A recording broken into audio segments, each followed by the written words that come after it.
Module 5, the Qin 221 BCE to 206 BCE and the Han Dynasty 206 BCE to 220 AD. I, Dr. Rita Pratap, former head of the Department Drawing and Painting, University of Rajasthan, Jaipur. I am going to speak on the Qin Dynasty and Han Dynasty of Japan. In the Han painting, the innovation and forward-looking styles of the late Zhou period continue and mature. The excavations of 1971 of the tomb of Marquis of Dai near Changsha at Mawang Dui in Hunan province has uncovered major examples of Western Han painting. The tomb contained numerous well-preserved examples of early Han decorated lacquer utensils, a painted wood sarcophagus, embroidered silk fabric, stone reliefs depicting hunting, harvesting, etc. The Qin and the Han dynasty. Many contenders had struggled for control of China during the late Zhou period, also called the period of warring states. Before short-lived Qin dynasty emerged victorious.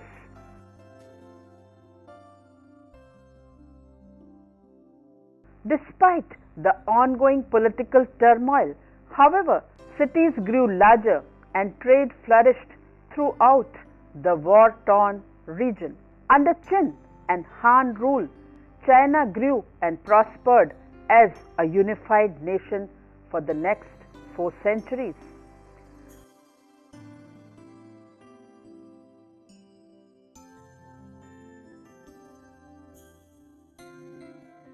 After more than 2 centuries of conflict, the state of Qin, from which the European name China was derived, emerged victorious around 221 BCE.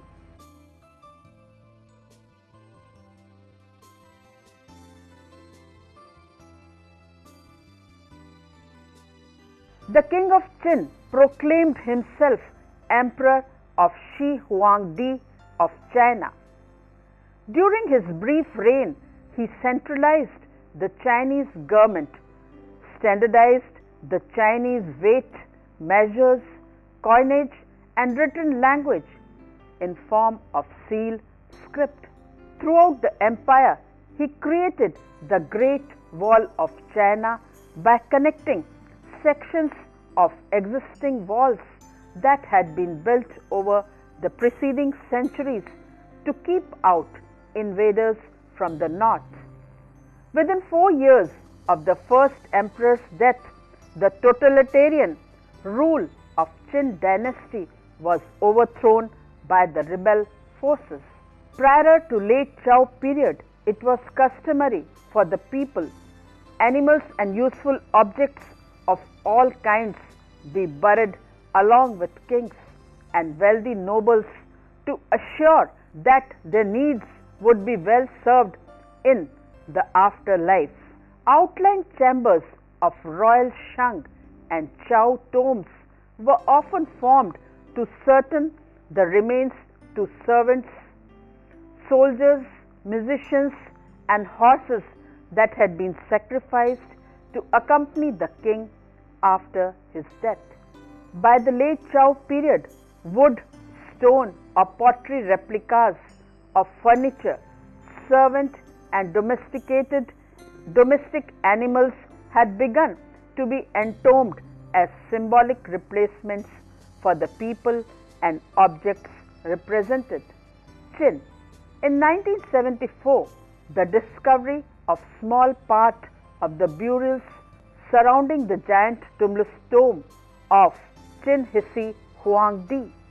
Originally over 600 feet high, the man-made hill dominates the plain west of Mount Li near Xi'an. Almost half a mile from the hill, well diggers chanced on a part of the clay civil and military entrouge buried around the central tomb mound. Tomb pit with part of earthenware burial army of the first emperor of Qin dynasty.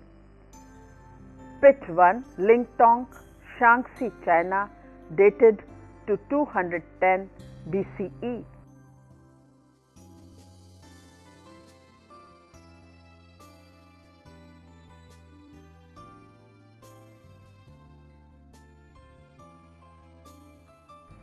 At least 7,000 life-sized clay figures of infantrymen, cavalry, archers and chariots were discovered in military formation, symbolically guarding the approaches to the tomb. These once brightly painted figures of fired clay were carefully finished by hand to allow for individualized facial features. In 1974, about 7,000 terracotta figures, the first emperor's army, drawn up in battle order. These terracotta warriors include infantrymen bearing weapons. Few examples are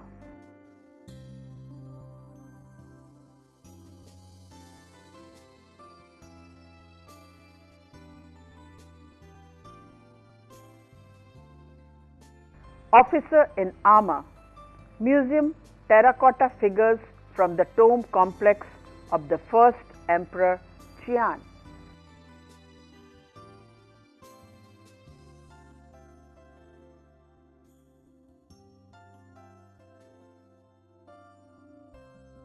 Kneeling archer, museum of terracotta figure from the tomb complex of the first emperor Qian.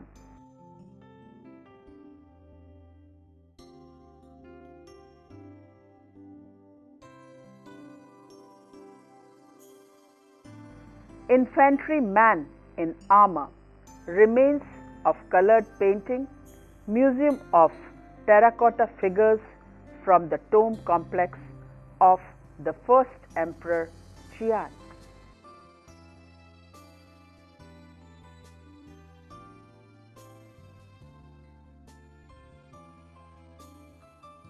Originally richly polychrome, the figures now reveal their material of fired grey clay, modelled with the same careful realism as much smaller than late Chao figurines found at Huiqian, formerly Chang'an.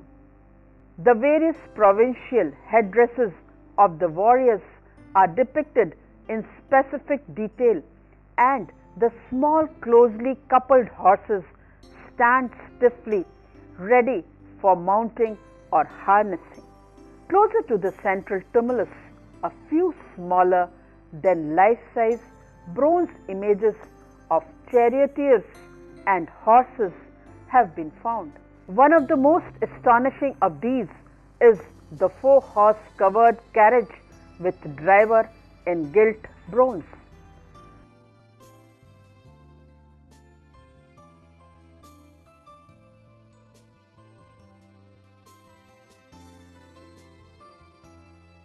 Thus, these life-sized excavated figures belonging to Qin dynasty definitely embody the realistic tendencies of preceding sculptural style and establish a standard hardly achieved by the succeeding tomb sculptures of the Han dynasty. Han dynasty.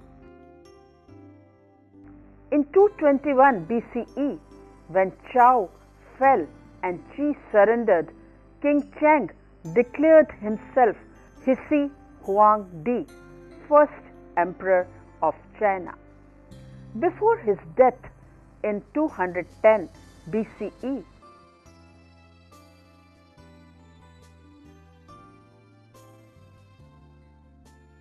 he had begun the Great Wall and network of roads, standardized the script, coinage, weights and measures, and created the type of centralized bureaucratic regime that has governed China ever since. After less than 4 years of his death, his empire crumbled due to rebellion, harshness, and slaughtering his opponents Liu. By 202 BCE, the peasant Bang victor in ensuing power struggle was Emperor Gao Chu of the Han dynasty, named for Gao Chu's original power base in the Han River Valley, where he had been crowned in 206 BCE. The Chinese called themselves sons of the Han, the dynasty that saw the establishment of a Chinese world empire. The first empire had in fact been created by the state of Qin in modern Shaanxi province, which emerged as a winner. Under the Han dynasty, the new nation consolidated her power, extended her frontiers in all directions. China's borders were extended from Vietnam in the south through Korea in the north and from the China Sea deep into Central Asia. The 4 centuries of Han rule were divided at about midpoint by a brief aspiration, that is 8 to 23 CE, following on several generations of growing weakness. But by 25 CE, a Han prince had regained the throne and established his capital at Liang, Henan, near his own power base. The era 25 to 220 CE is therefore called Eastern or later Han, while the era 206 BCE to 8 CE, when the capital was at Chang'an, present-day Xi'an in Shaanxi, is retrospectively termed Western or former or earlier Han.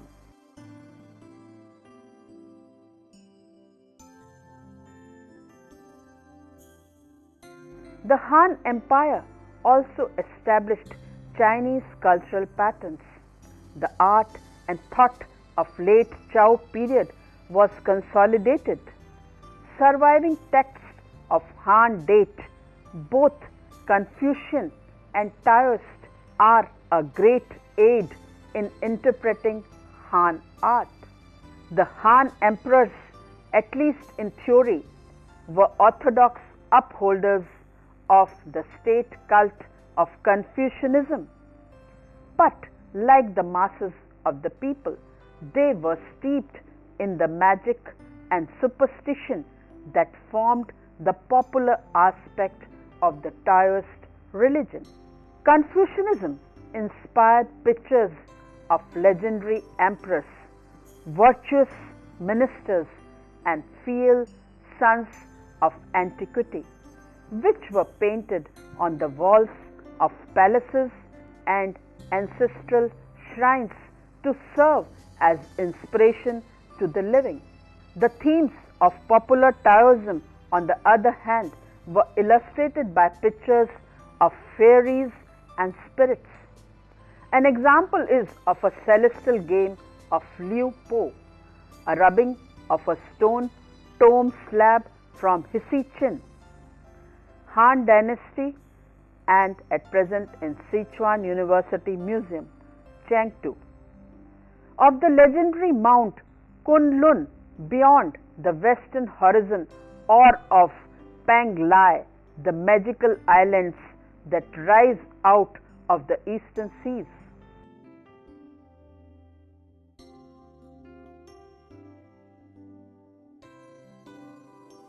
In Han painting, the styles of the Zhou period continue and mature. At least 2 major styles are distinguishable, and a third, now becoming clear, may have to be taken into account. The formal official style is rather still, geometric, almost hiatic. The second painterly style, which can be seen in the lacquered wood bowl, belonging to Changsha Hunan, late Zhou period, and at present in the Seattle Art Museum, and the painted shells with hunting scenes belonging to late Zhou period or early Han Dynasty, and at present in the Cleveland Museum of Art.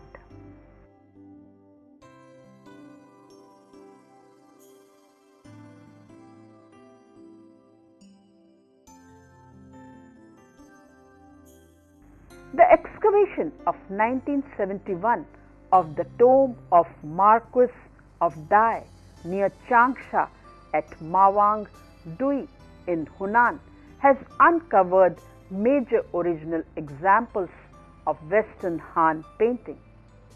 The tomb contained numerous well-preserved examples of early Han decorated lacquer utensils.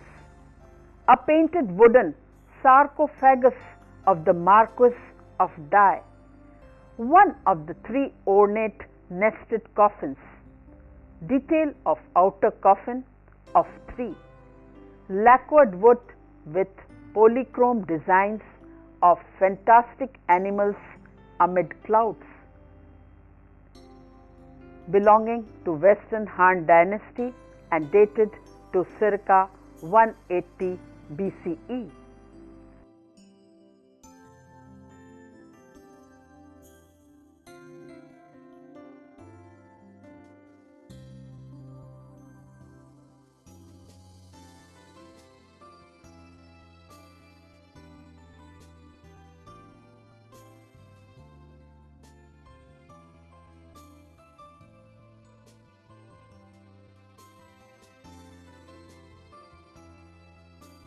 Tomb figure of a kneeling woman belongs to Shaanxi province, Qin dynasty.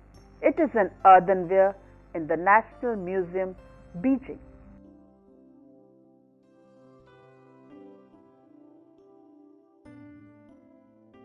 Although the unfired colored pigment used to decorate tomb figure were not permanent, remaining traces of paint suggest that these figures were once brightly painted.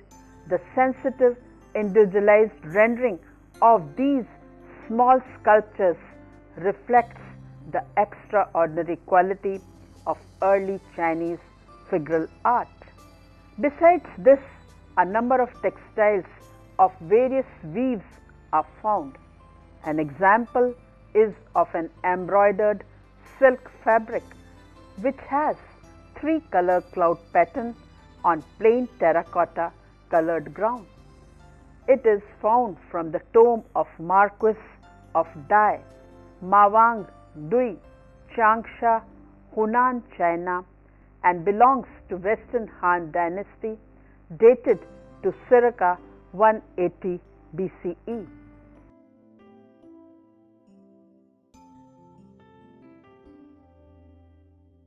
The drawing of a painted banner from the tomb of Marquis of Dai, original silk, Mawang Dui, near Changsha, Hunan, China, and belongs to Western Han Dynasty, dated to 180 BCE, at present in the Historical Museum, Beijing, is accomplished in technique and complex in design.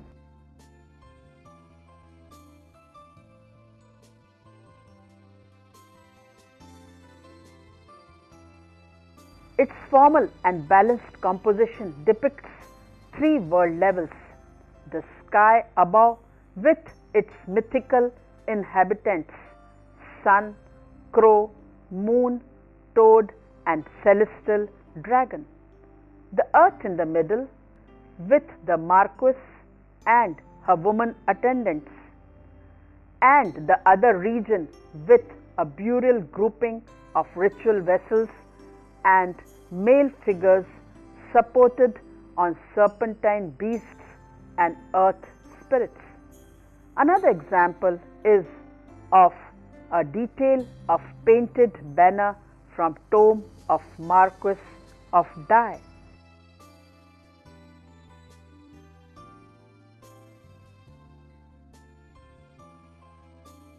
It is on silk Mawang Dui near Changsha, Hunan, China, and belongs to Western Han dynasty, dated to 180 BCE and at present in the Historical Museum, Beijing, is found draping the inner coffin.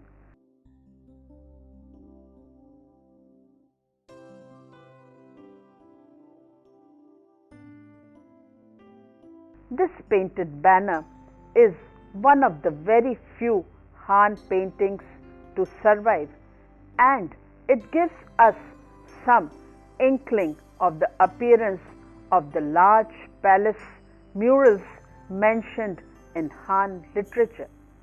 Stone reliefs from rubbings are made by laying a thin layer of damp mulberry paper on the stone and pressing it into the crevices and carved areas. It is then lightly tapped with an inked plaget. The resulting rubbing can be reversed through a photographic process to achieve a black on white impression, not unlike the original painting prototypes. Rubbing stone relief from Ainan, dated to 3rd century AD and belonging to later Han dynasty.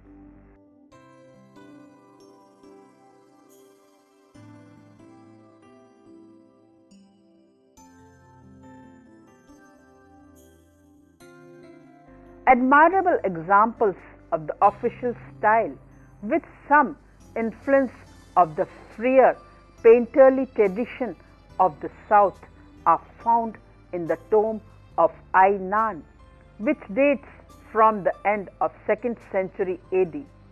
Here, the stone reliefs may well give an indication of the nature of murals on palace walls and of the degree of maturity the Han artist had reached in composition. Judging from these and other reliefs and from the certain painted tiles, the human figure is handled with some ease and understanding. One can see from the tombs of Ainan that there is one important concept already established by the 2nd century AD, and that is the use of organized space and of a systematic convention to indicate depth.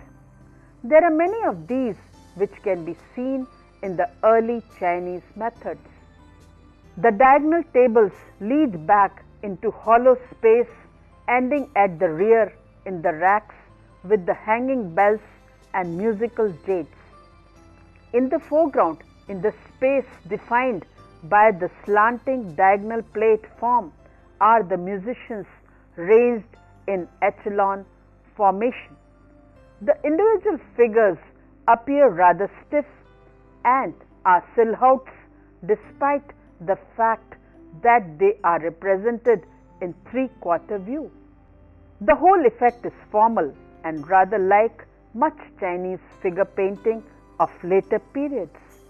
One can imagine a palace room with balanced decorations of banquet or hunting scenes with carefully balanced perspective, ranged in perfect symmetry.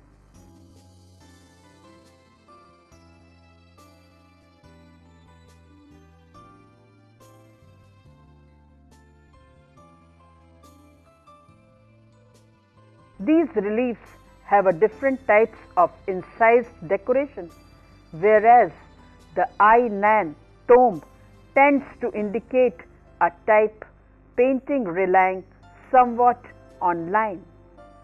The Wu Liang Tuzu reliefs seem to indicate a type which is more formal, static, and involved with careful placing and spacing, but concerned primarily with silhouettes. The ground line for the scene above is indicated by the heavy black line, in contrast to the Ainan relief, which indicates depth by means of a short recessional diagonal. The Wu Liang Tuzu reliefs use only the crudest indications of depth in general. Everything is handled as if it were on one plane. The calligraphy of the Han period.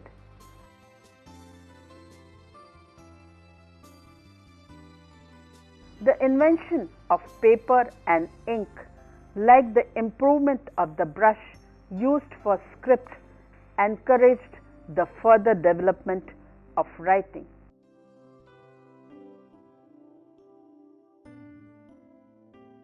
An example is a letter in Lishu script, ink on silk,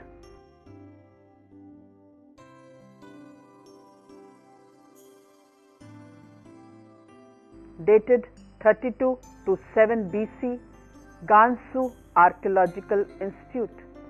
This, the earliest Chinese private letter ever found, is in remarkable condition.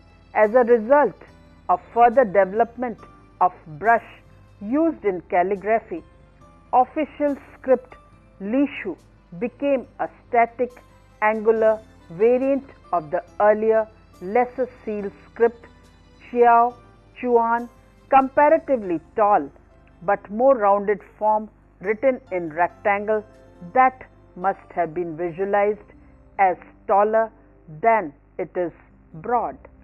The Han period also saw the emergence of clerical normal script Kaishu,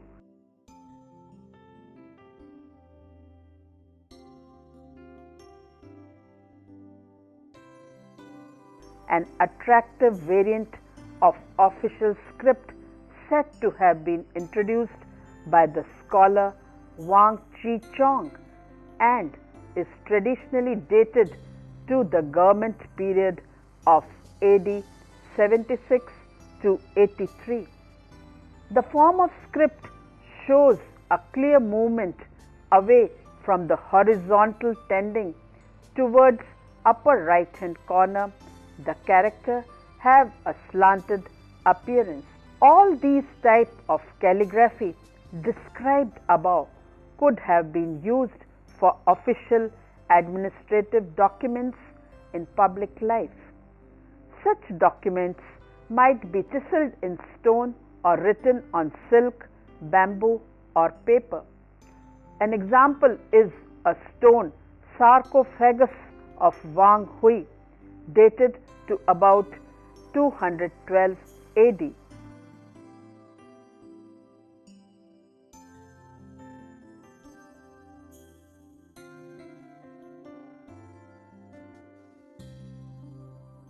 This rubbing taken of a stone sarcophagus shows an inscription in Lishu script with a winged being half concealed by the inscription and looking out from it. Wall paintings from tomb help us to form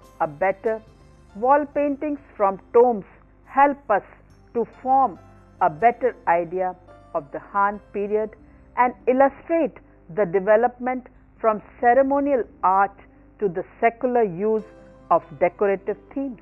While the existence of art had once been justified by ritual and religious ceremonies, serving to create and decorate ceremonial items, and also over the centuries to glorify the power and prestige of great families in this world.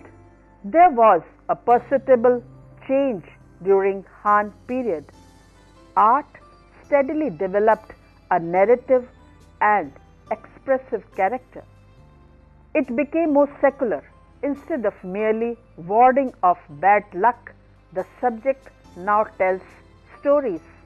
The stories drawn from myth and fable illustrate cosmological notions such as the concept of animals of the 4 points of the compass, the white tiger west, the black turtle north, the blue-green dragon east, and the red phoenix south, which are closely connected with the doctrine of the 5 elements. An example is of a fragment of stamped brick from tomb Chengstu.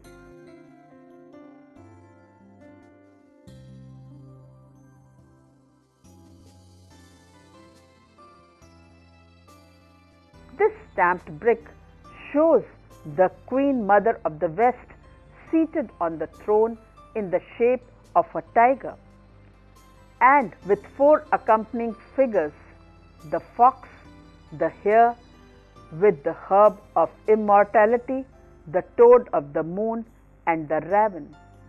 Another example is a stone relief belonging to Eastern Han period, painted door lintel, and at present in the Shaanxi Archaeological Institute.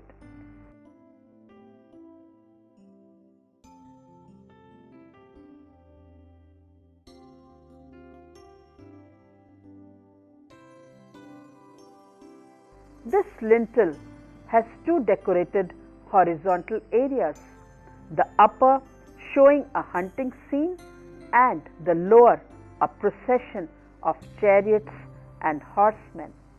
The work combines bas relief and painting, painted tile, terracotta, polychrome painting on hollow tiles belonging to later Han dynasty, and at present in the Museum of Fine Arts, Boston.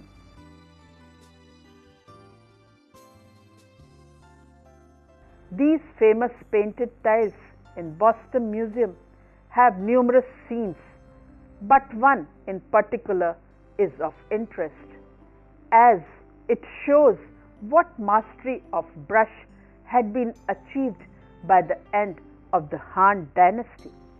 One can see only suggestion of speed or flexibility in terms of pigment and line, but also the brush stroke as a means of defining character.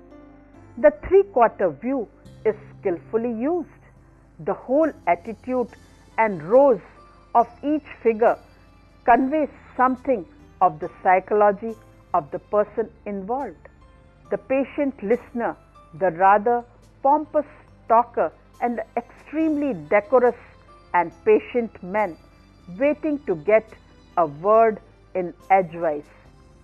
To be noticed is the extremely skillful handling of the figures in 3/4 view from the back, indicating an almost twisting movement in shallow space. At some time one can notice the extremely primitive handling of the figure in terms of space and placement in space. They still appear to be on the same ground line, and a setting is hardly indicated at all, but the use of the brush is in a typical Chinese manner, for figure painting can be seen developing rapidly here. The formal style is epitomized by the famous reliefs at the Wu Liang Chi, the Wu family mausoleum in Shandong, called by the name of one of its occupants, Wu Liang, and dated about 147 to 151 CE. It belongs to Eastern Han Dynasty, China. Here the background is cut in low relief. The relief shows 2 quite separate scenes. Below, a procession of chariots, mounted men, and footmen are shown moving to the left over the heavy line that divides the 2 scenes and serves as ground line, for the one above is quite realistic scene of political homage which is taking place inside the pavilion on the right, while an ancient legend is being enacted around the tree on the left. The Fusang tree has a stylized, almost date chow form, including the use of natural leaf forms as decorative pattern. There is no depth in the scene. Everything is treated as if one plane. No figure is shown in three-quarter view. The whole effect is archaic. On the left is the legendary archer Yi, shoots 9 of the 10 sun crows around the Fusang tree of the sun, reducing the number of suns in the sky to 1 and thus preventing the threatened immolation of the earth. That is, drought in the large post and lentil building. Arriving dignitaries offer obeisance to their lord, whose eminence is indicated by his large size and central position before proceeding to the banquet on the floor above. These stone reliefs may well indicate nature of the Han palace murals and the degree of maturity attained by the Han artist in composition. The breed of horses that appears for the first time in these reliefs seem to have come from Central Asia, a short-bodied, heavy-barreled horse with large nostrils. Much was read about the excursions of the Han military cohorts into the Central Asia for the express purpose of collecting horses from the Tartars and other people in that region. The work in Wu Liang Tuzu reliefs is earlier in date than the relief from Ainan and certainly shows a less advanced stage in the development of space in the composing of figures. While there is some overlapping, one of the most primitive ways of suggesting space. There is almost no representation of at Wu Liang Tuzu of the three-quarter view. The whole effect is much more archaic than the slightly later relief of Ai Nan. A third type of painting can now be assumed from the evidence of some extraordinary modeled relief tiles excavated from the tombs in Sichuan province in West China. They are rubbing of earthenware tile with scenes of hunting above and harvesting below. It belongs to Chengdu, Sichuan, China and of Han Dynasty and at present in the Richard Rudolph collection, California is a good example.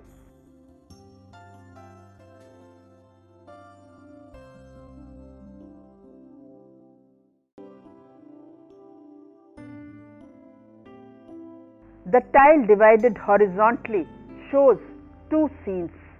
Above, a stream full of ducks, fish and lotuses winds into distance, while the two hunters on the bank shoot at the flying ducks. Below, 5 men harvest grain while a sixth brings lunch. Thus, the depiction is lively and natural.